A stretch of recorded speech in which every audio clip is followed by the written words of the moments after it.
बिस्मिल्लाहिर्रहमानिर्रहीम। एक मरीज़ जिसकी उम्र 28 साल, वो यहीं इस्तेक़लालाबाद में रिहाइश पज़ीर है, तकरीबन 2 गलियां छोड़ के पीछे। तो उसकी अम्मी जो है वो मेरे मतब पे उसको लेके आई। तो उन्होंने मुझे बताया कि 9 महीने से दर धक्के खा रहे हैं और नाफ से ऐसे कपड़ा पेट से हटाया, नाफ के नीचे जो है बिल्कुल ऐसे एक होती है ना ददरी जो गोल होती है रिंग वार्म, वो ऐसे फैला हुआ था बिल्कुल, और उसके अंदर सुर्खी सी और किनारे उसके उभरे हुए थे ऐसे। तो पूरे थाई जिसको पट कहते हैं नीचे तक थी। उन्होंने कहा ये रात को सोते ही नहीं, इतनी ज़्यादा ख़ारिश होती है इसको।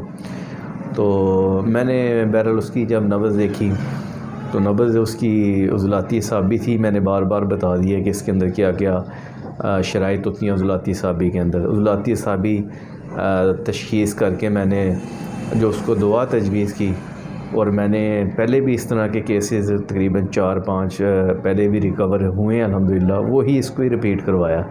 उसमें मैंने क्या दिया, त्रियाके मैदा जो है वो एक माशा सुबह दोपहर शाम 3 टाइम खाने के लिए दिया, और एक मैंने मरहम सफ़ेद के नाम से बनाया हुआ, उसके अंदर वैज़लीन है और गंधक आंवला सार है, और हमारी जो कजली है अक्सीर चार जिसको बोलते हैं, ये थोड़ी सी मिला के उसको कहा ये लगाया करें सुबह शाम।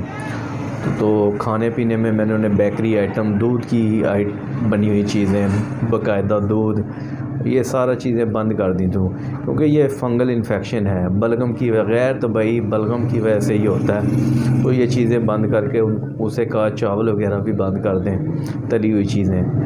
तो 1 हफ़्ते की वो मेडिसिन लेके गए हैं, और उसके बाद दोबारा नहीं आए। कल जो है दोबारा तकरीबन 15-20 दिन के बाद आए हैं। तो उन्होंने मुझे बताया, बल्कि कपड़ा उठा के दिखाया, बिल्कुल ऐसे ऊपर नामो निशान ही था उस दर्द का, सफाई हो गई थी। तो उन्होंने कहा कि हम 9 महीने दर इसका इलाज करवाते फिरे हैं, और तकलीफ़ बच्चे ने उसकी वालदा बतारी काटी है।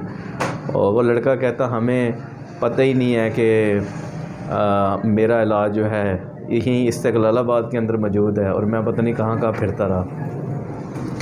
खैर वो आए हुए थे, उसने कहा कि अब दोबारा थोड़ी ख़ारिश हो रही है, लेकिन वो दद्दर अब बिल्कुल ख़त्म हो चुकी थी। तो मैंने उसको फिर जो है ना सिर्फ त्रियाके मैदा दे दिया, उसे कहा उसके अंदर सरसों के तेल में लगा ले। तो उसकी फिर वालदा कहती कि मेरे भी कंधों में दर्द रहती है, पट्ठों के अंदर। तो मैंने उन्हें कहा कि आप प्रॉपर अपना इलाज करवाएं 1 महीने का, अपने बेटे की तरह ना करें कि 1 हफ़्ता खाया और फिर गायब हो गए। तो वो कहते अल्हम्दुलिल्लाह आराम आ गया, तो हम दोबारा क्या करने आते। तो ये एक कामयाब इलाज है, सोचा आपसे शेयर करूं। इंशाल्लाह और भी बहुत सारे केसेस हैं, क्योंकि वीडियो के अंदर गैप आ जाता है, रिकवर होते हैं। इंशाल्लाह आपसे शेयर करते रहेंगे। दुआओं की अपील है। नेक्स्ट वीडियो में मिलेंगे। अल्लाह हाफ़िज़।